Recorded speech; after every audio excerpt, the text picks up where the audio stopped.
Vincent Moretti woke with a hospital wristband on his arm and no memory of how it got there. His eyes opened to the pale glow of a digital clock reading 6:17 a.m., while somewhere beyond the bedroom doors, an espresso machine hissed against the unnatural silence of his penthouse.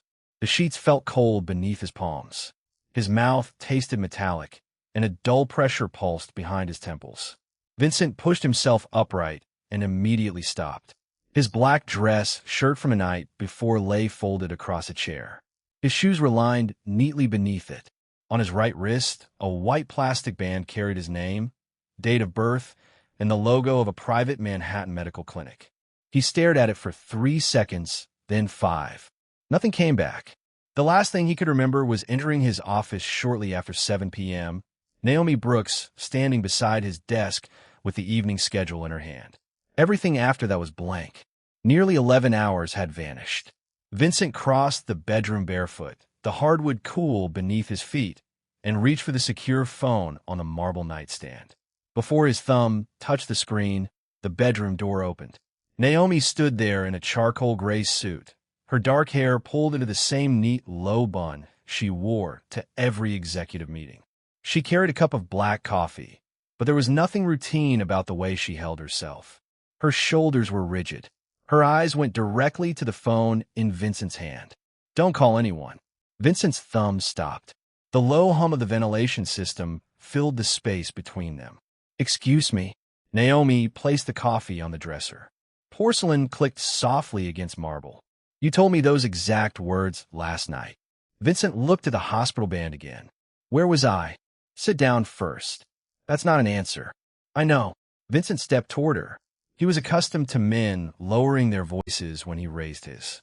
Naomi did neither. She remained beside the dresser, one hand resting against its polished edge. "What happened last night?" he asked. "You don't remember any of it?" "If I remembered, you wouldn't be standing in my bedroom explaining my own orders to me." Naomi's fingers tightened once against the marble, then released. "What's the last thing you remember?" "My office. 7 o'clock. You brought me the dinner schedule." Naomi glanced toward the clock. Her jaw shifted almost imperceptibly. "Then we have a problem." Vincent picked up the coffee but didn't drink it. The bitter smell rose between them. "We?" "Yes, we." She reached slowly into her leather portfolio. Vincent's gaze followed her hand until she removed a sealed white envelope. His own handwriting crossed the front in thick black ink. "For Vincent. Morning only." He took it from her. The paper was rough beneath his thumb. "I wrote this at 1:42 this morning." Vincent tore open the envelope. Inside was a single sheet. 6 words had been written across it. "Listen to Naomi. Trust no one else." Vincent read the sentence twice. The room seemed to contract around the quiet ticking of the clock. "Who brought me home?" "I did." "Who took me to the clinic?" "I did." "Who knows I can't remember last night?" Naomi held his gaze. "Right now?" "Only me." Vincent turned toward the windows. Manhattan stretched below in steel and glass. Morning traffic murmuring 40 floors beneath him. He lifted the secure phone again. Naomi moved between him and the bedroom door. Not quickly, not dramatically, just enough. "Vincent, if you make that call, I can't protect the decision you made last night." His eyes narrowed. "Protect me from whom?" Naomi's expression did not change. "You didn't tell me." She paused, then looked at the message in his hand. "You only told me that when morning came, the man most likely to destroy what you protected last night would be you." Naomi reached past Vincent and switched the secure phone to airplane mode before he could place the call. The tiny electronic chirp sounded almost indecently loud in the bedroom, followed by the distant rumble of a garbage truck 40 floors below. Vincent watched her thumb leave the screen. No employee touched his phone. No one interrupted his orders. Yet Naomi had just done both. "You have 10 seconds," he said. She picked up the untouched coffee and carried it into the adjoining study. "Then use them following me." The study smelled faintly of leather, cedar, and last night's extinguished fireplace. Morning light cut through the blinds in narrow silver bars, catching dust above the walnut desk. Naomi opened the wall safe with a code Vincent knew by muscle memory, then stopped before touching anything inside. You changed this code at 2:06 a.m., she said. You made me watch. Vincent entered the new sequence she dictated. The lock clicked. Inside sat his usual documents, cash, and passport. Nothing obviously missing. This proves I change a combination. It proves you expected morning you to question me. Naomi closed the safe. And you were right. Vincent's eyes settled on her. Start talking. Naomi removed her phone, but instead of showing him another message, she opened the building's security application. At 11:38 last night, you ordered me to clear this floor. At 11:51, you dismissed your driver. At midnight, you told security that nobody came upstairs without my approval. She held the screen toward him. The access log showed exactly that. Vincent took the phone. The glass felt warm from her hand. Why would I put my security in your hands? You didn't explain. You were here. Yes. So stop telling me what I did and tell me what you did. For the first time, Naomi looked away. The refrigerator compressor hummed from the kitchen. Somewhere in the apartment, the grandfather clock struck the half hour with one low brass note. At 12:14, she said, you asked me to drive you out through the service garage. Where? The clinic. Why? Because halfway there, you stopped recognizing streets you've driven for 15 years. Vincent's grip tightened around the phone. Naomi continued before he could interrupt. You were conscious. You knew your name. You knew mine. But you kept losing pieces of the previous hour. At the clinic, you refused admission under your organization's medical account. You paid privately, had yourself examined, and left before sunrise. Diagnosis? Nothing conclusive without more tests. And I simply agreed to come home. No. Naomi crossed the desk and pulled out the chair. Its leather creaked beneath her hand. You made a choice. Vincent remained standing. What choice? You said if you woke up missing the night, I was not to restore everything at once. You said I had to make sure you could trust yourself first. Vincent gave a short, humorless breath. You expect me to surrender control because a version of me I can't remember told you to take it? Naomi met his eyes. No, I expect you to decide whether your own handwriting means more than your habits. Silence pressed against the windows. Vincent walked to the desk, removed his signet ring, and placed it beside the phone. The small piece of gold struck the wood with a hard click. In his world, that ring opened rooms, ended arguments, and turned suggestions into commands.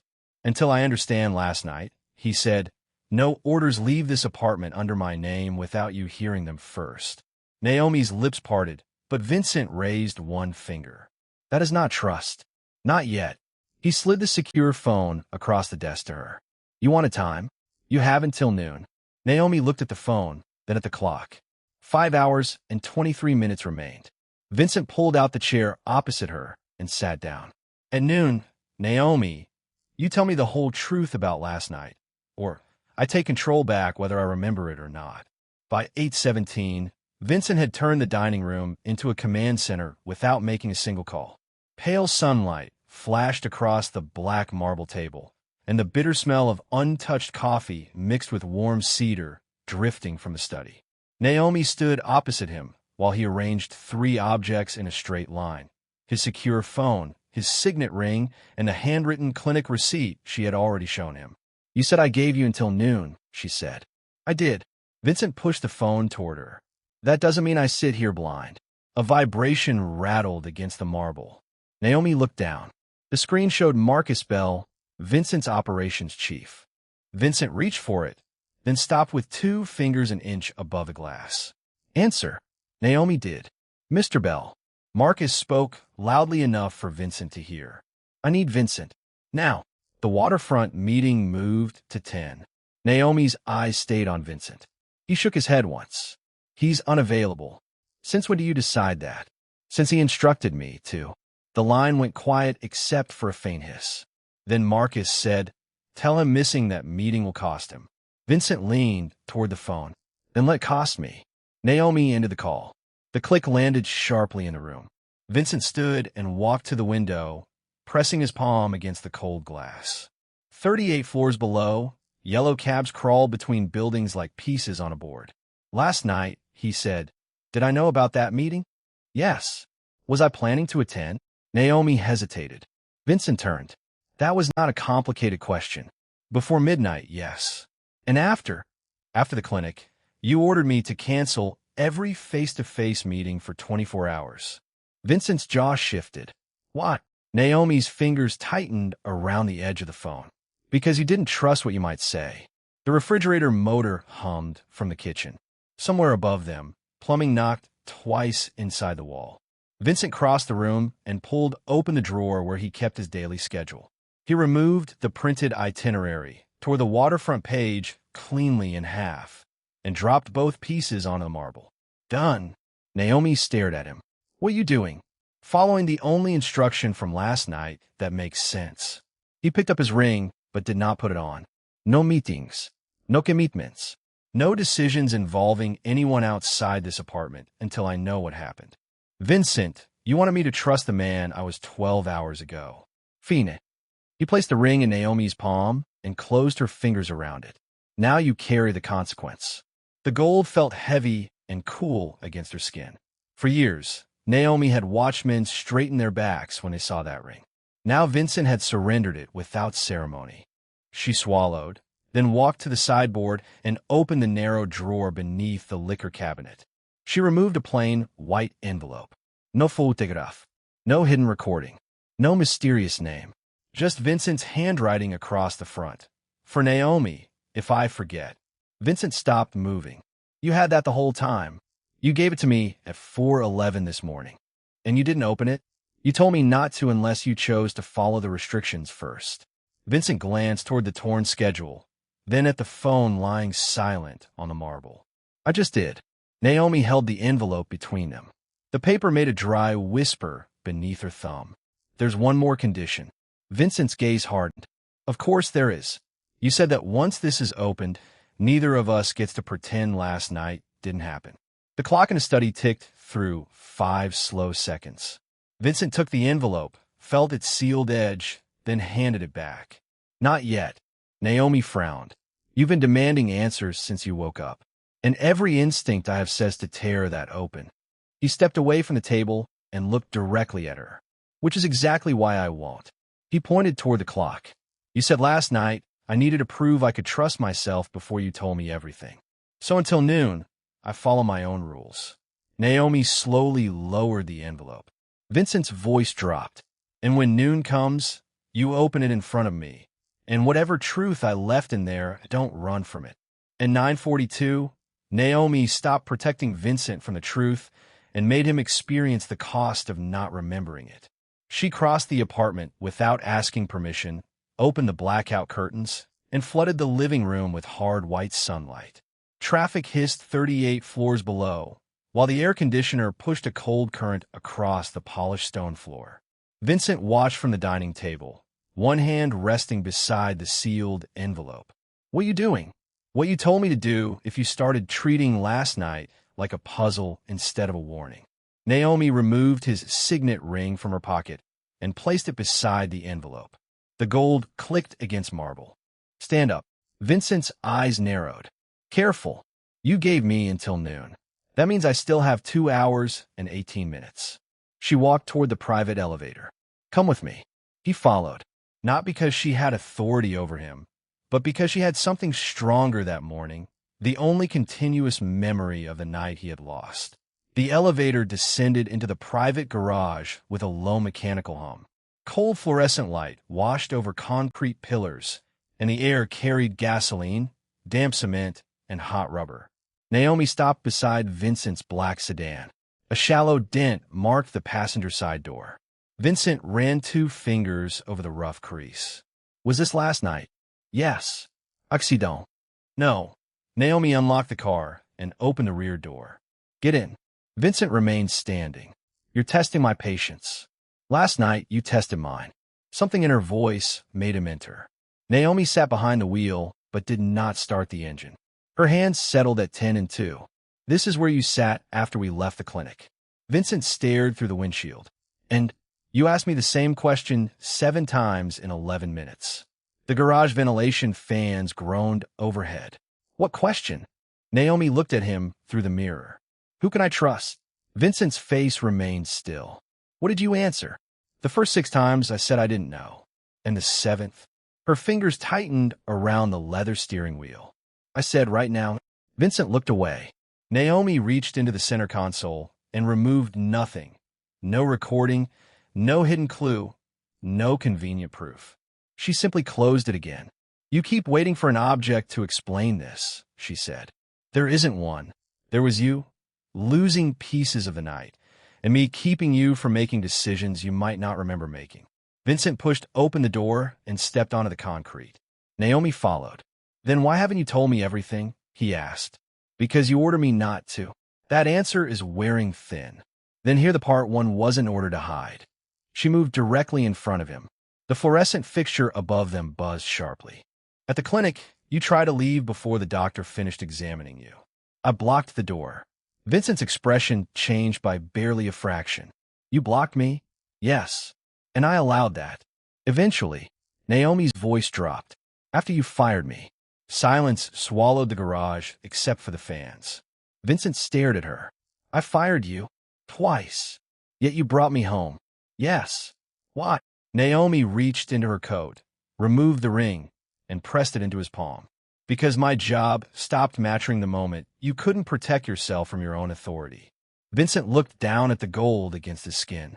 For years, obedience had followed that symbol. Last night, apparently, one woman had refused it. He closed his fist around the ring, then opened it again and returned it to Naomi. Keep it. Vincent, if I fired you for protecting me and you stayed anyway, then until noon you're not my secretary. His eyes held hers beneath the sterile, fluorescent glare. You're the one person in this city whose word outranks mine. The elevator doors opened at 10:06, and Naomi walked out first with Vincent's ring still in her pocket. The penthouse felt warmer now, sunlight burning across the marble in broad rectangles, while the faint scent of coffee had turned stale and metallic. Vincent followed her into the study and closed the door. No guards, no advisors, no Marcus Bell calling through a speaker, just the soft ticking of the grandfather clock and the sealed, white envelope waiting beneath the desk lamp. Naomi remained standing. You said my word outranks yours until noon. It does. Then sit down. Vincent's gaze held hers for a second before he obeyed. The leather chair gave a low creak beneath him. Naomi took the opposite seat, but instead of reaching for the envelope, she folded her hands on the walnut desk. There's something you need to understand before that gets opened. Vincent's fingers stopped beside the paper. You're running out of things you're allowed to withhold. I know. Then speak. Naomi drew one slow breath.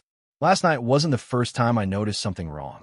The room seemed to contract around the clock's steady ticking. Vincent said nothing. At dinner, you asked me whether the waterfront meeting was Tuesday. Naomi kept her eyes on him. I told you it was Thursday. 3 minutes later, you asked again. Then you signed a document and stared at your signature like you didn't recognize when you'd written it. Vincent's thumb rubbed once across the desk's smooth edge. Why didn't you say something? I did. And you told me I was tired. The words landed without accusation. That made them heavier. Naomi continued. At 10:40, I canceled the rest of your evening schedule. You ordered me to restore it. I refused. Before the clinic? Yes. Vincent rose abruptly.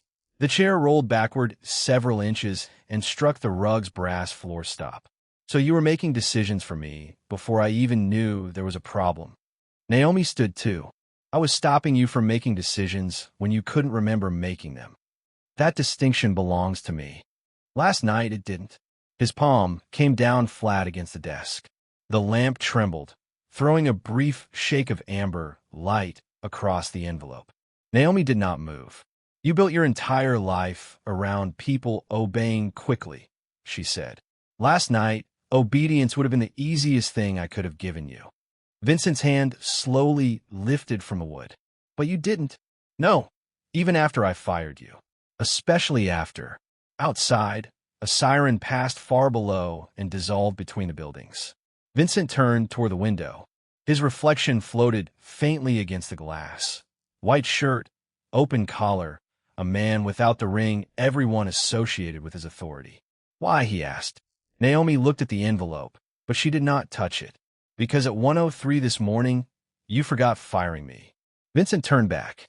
What? You looked at me in the clinic hallway and asked why I was standing 10 feet away. Her voice stayed level, but her thumbnail pressed in her palm. I told you that you had dismissed me. What did I say? Naomi swallowed. You said, then why are you still here? The clock clicked forward. And what did you tell me? Vincent asked. That you could fire your secretary. Naomi stepped closer and placed his signet ring on the desk between them. Gold caught the lamp's amber glow. But you couldn't order another human being to abandon you when you weren't capable of understanding what you were asking. Vincent stared at the ring for several seconds. Then he picked it up. Naomi's shoulders stiffened. He crossed to the wall safe, entered the new combination, placed the ring inside, and locked the door. The steel bolt snapped shut with a heavy mechanical sound. Until I remember, he said, that stays there. Naomi's eyes followed him back to the desk. Vincent sat down again and pushed the sealed envelope toward her. And there's something else. What? If the truth inside that envelope proves you violated every order I gave last night to keep me safe, you're not fired. Naomi's lips parted. Vincent looked at the clock. 1 hour and 46 minutes until noon. Because apparently the only reason I made it home as myself was that you finally stopped being afraid to disobey me. Naomi broke the seal herself, and Vincent watched as the envelope surrendered the 1 hour his memory had erased. The paper made a dry, tearing sound beneath her fingers. Somewhere beyond the study doors, an espresso machine hissed in the kitchen, and warm sunlight sharpened the edges of every object on the walnut desk. Naomi removed a single folded sheet. Vincent stayed seated, his empty ring finger resting against the leather armrest. Read it, he said. She unfolded the page. It's my statement. I wrote it at the clinic at 2:18 this morning, while everything was still fresh. Then don't summarize. Naomi's eyes lifted to his.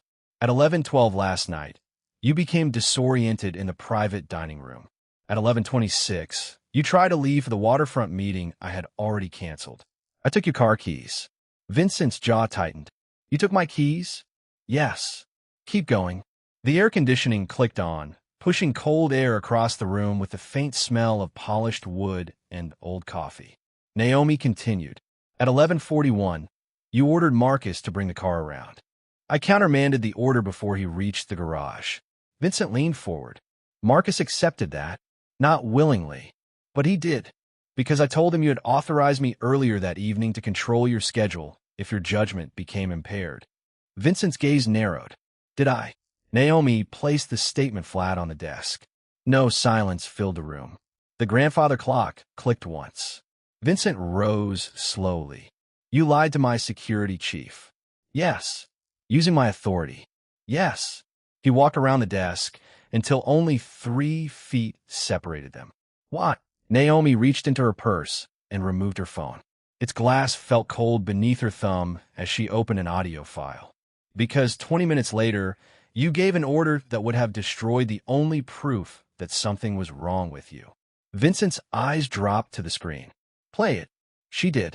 Static whispered from the speaker, followed by Vincent's own voice, rough and impatient. Delete tonight's calendar. All of it. I don't want anyone seeing where I've been. Then Naomi's recorded voice. No, sir. A pause. That wasn't a request. Another pause, longer this time. Then fire me tomorrow. Naomi stopped the recording. Vincent stared at the phone as if it belonged to someone else. You kept it. I kept everything. She crossed to the credenza and opened the slim laptop she had brought from the office. The keys clicked rapidly beneath her fingertips.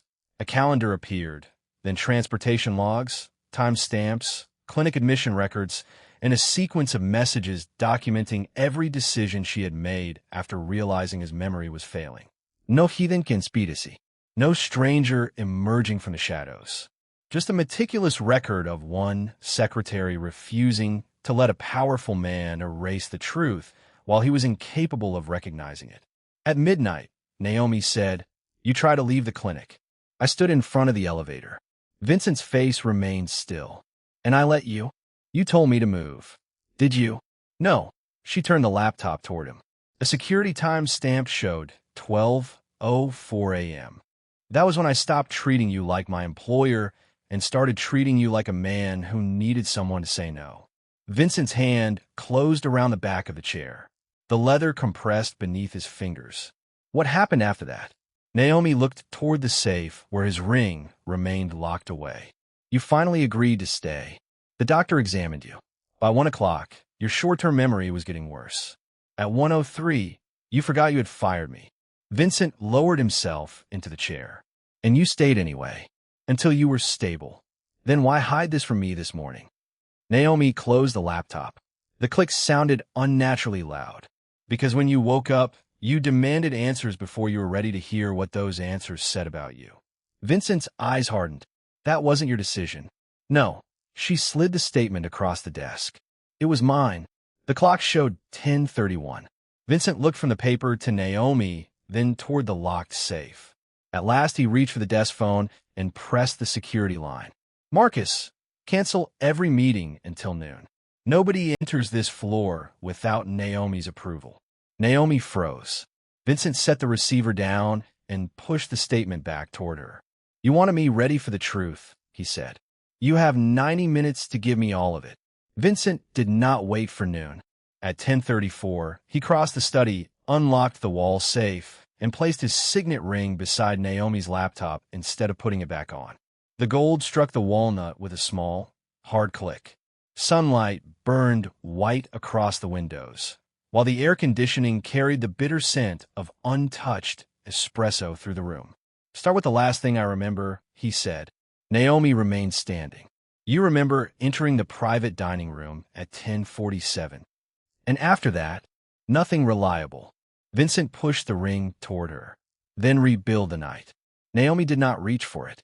Instead, she opened the laptop and pulled up the preserved schedule from the previous evening. At 10:52, you asked me to move the waterfront meeting forward. 6 minutes later, you asked me why it had been scheduled at all. Vincent's fingers stopped against the desk.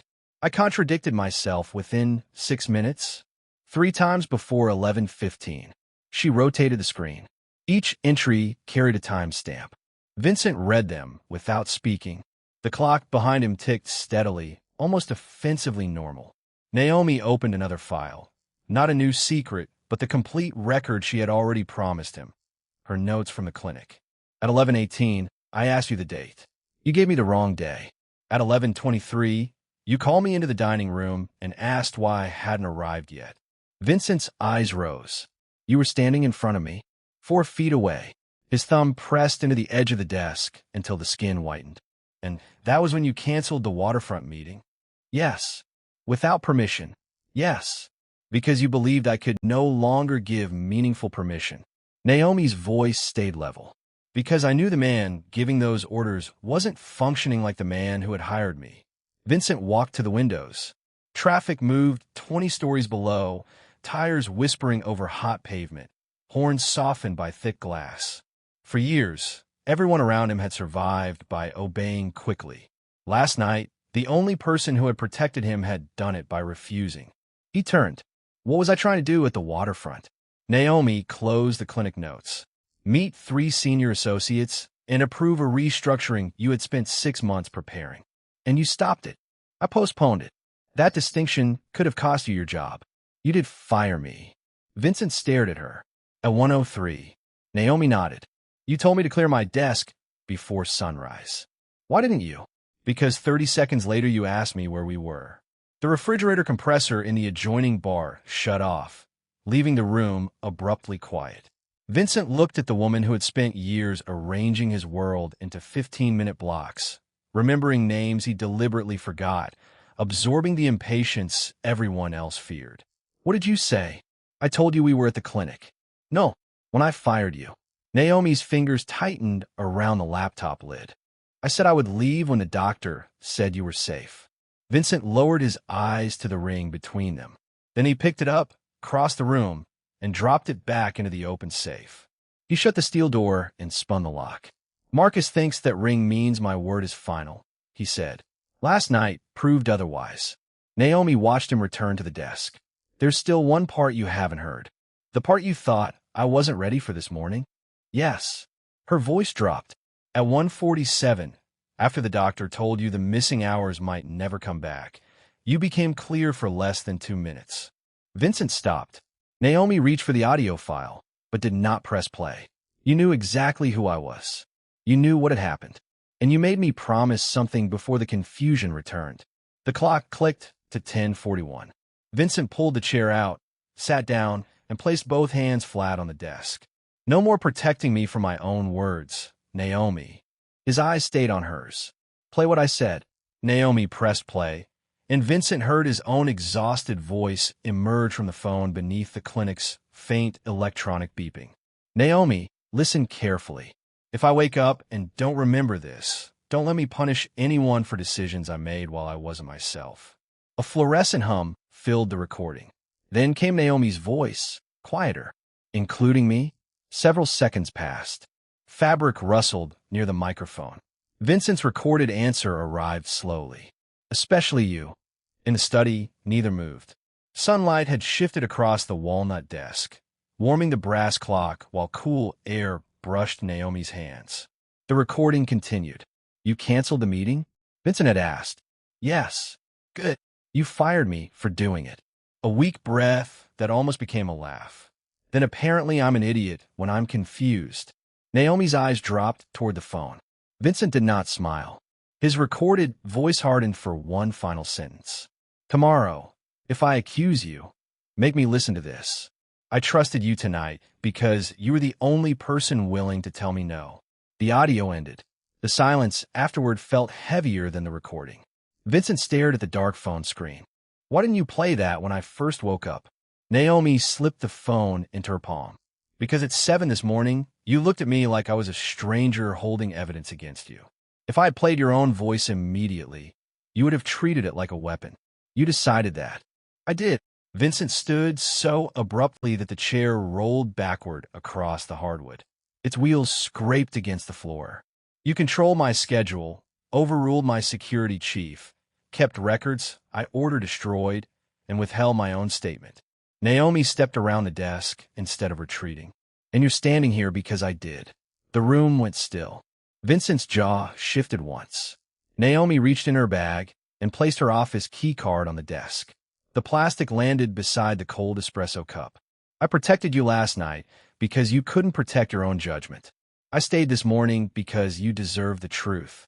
But I will not spend another day working for a man who mistakes obedience for loyalty. Vincent looked at the card. Are you resigning? If hearing the truth makes me disposable, yes. He picked up the desk phone. Naomi's shoulders tightened, expecting Marcus. Instead, Vincent called the conference room. Move the senior meeting to 11. Everyone attends. He hung up and walked toward the door. Where are you going? To correct what I nearly did. At 11 sharp, Vincent entered the conference room with Naomi beside him. The long glass table reflected strips of white ceiling light. Fresh coffee and leather portfolios scented the chilled room. Marcus and the senior associates rose. Vincent remained standing. Last night's waterfront restructuring is canceled. A chair creaked. Nobody spoke. Any instruction I gave after 10:52 is void. Naomi had authority to stop me, whether I was capable of admitting it or not. Marcus glanced toward her. Vincent saw it. Look at me, not her. Every face turned back.